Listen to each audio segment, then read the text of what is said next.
Shalom saudara-saudari yang dikasihi Tuhan Yesus.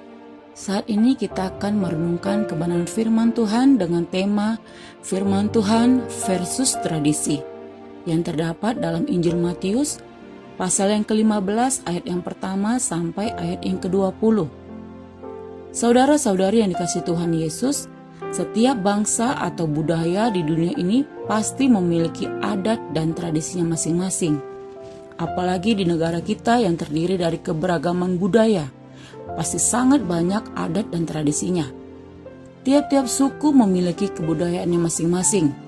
Banyak tradisi yang baik, tetapi ada juga tradisi yang tidak sesuai dengan kebenaran firman Tuhan. Setiap orang percaya harus peka dalam melihat setiap tradisi tersebut. Tradisi yang baik perlu dikembangkan, tetapi tradisi yang tidak sesuai dengan kebenaran Alkitab, jangan sampai kita terikut di dalamnya. Ada beberapa poin yang dapat kita pelajari, antara lain, 1. Jangan melanggar perintah Allah demi tradisi. Terdapat pada ayat yang keempat sampai ayat yang keenam. Para pemuka agama ini menambahkan beberapa hal yang merupakan tradisi buatan nenek moyang mereka ke dalam hukum Taurat. Salah satunya adalah hal tentang mencuci tangan sebelum makan. Orang-orang Farisi dan ahli-ahli Taurat, mereka sedang mempersoalkan tentang hal mencuci tangan sebelum makan kepada Tuhan Yesus.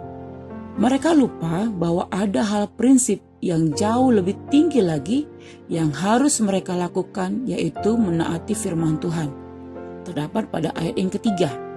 Tuhan Yesus menegur kemunafikan mereka dengan sangat keras. Tuhan Yesus berkata bahwa mereka telah melanggar perintah Allah demi menghormati adat istiadat nenek moyang mereka. Mereka lebih mementingkan tradisi daripada firman Tuhan. Tuhan Yesus memberikan contoh mengenai tradisi memberikan persembahan yang terdapat pada ayat ke-4 sampai 6. Memberikan persembahan sebenarnya adalah hal yang baik, namun demi menjalankan tradisi tersebut, mereka sampai mengabaikan perintah Tuhan untuk menghormati orang tuanya. Mereka lebih mengutamakan tradisi buatan manusia daripada perintah Tuhan. Orang-orang Farisi dan ahli-ahli Taurat ini sangat paham akan isi hukum Taurat, tetapi hidup mereka jauh dari memuliakan Tuhan. Mereka hidup dalam kemunafikan karena mereka lebih mementingkan hal-hal duniawi daripada firman Tuhan. Poin yang kedua adalah manusia melihat secara lahiriah, tetapi Tuhan melihat hati. Terdapat pada ayat yang ke-17 sampai 20. Bagi Tuhan Yesus, hal mengenai mencuci tangan tidaklah terlalu penting, karena yang terpenting adalah hati yang kudus. Firman Tuhan dalam Amsal pasal yang keempat ayat 23 berkata, "Jagalah hatimu dengan segala kewaspadaan, karena dari situlah terpancar kehidupan." Hati adalah pusat dari kehidupan manusia. Segala sesuatu yang dikerjakan oleh manusia, semuanya berasal dari hati. Bila hati kita kudus, maka akan menghasilkan pikiran yang baik. Namun bila hati kita jahat, maka akan menghasilkan hal yang jahat pula. Karena hati yang jahat dapat menajiskan orang dan membuat orang jatuh dalam dosa. Poin yang ketiga adalah mengutamakan firman Tuhan. Terdapat pada ayat yang ketiga sampai 4. Dari awal pembicaraan Tuhan Yesus dengan orang-orang Farisi, Tuhan Yesus telah menekankan mengenai perintah Allah yang telah dilanggar oleh orang-orang Farisi tersebut. Tuhan Yesus menekankan bahwa yang terpenting adalah firman Tuhan.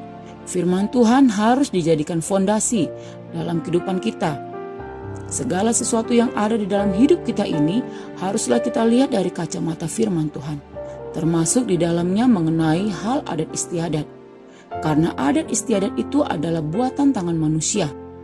Jika hal tersebut baik dengan dan sesuai dengan kebenaran firman Tuhan, maka perlu kita kembangkan. Tetapi jika hal tersebut bertentangan dengan firman Tuhan, maka harus ditolak. Kita harus jadikan firman Tuhan atau Alkitab sebagai standar untuk mengukur. Karena jangan sampai adat istiadat tersebut membuat kita menjadi orang-orang yang melanggar firman Tuhan dan hidup dalam kemunafikan. Firman Tuhan merupakan fondasi atau dasar hidup orang percaya. Saudara-saudari, kita harus ingat bahwa kebenaran Alkitablah yang harus kita pakai untuk menuntun hidup kita menjadi pribadi-pribadi yang baik. Demikian firman Tuhan, Shalom.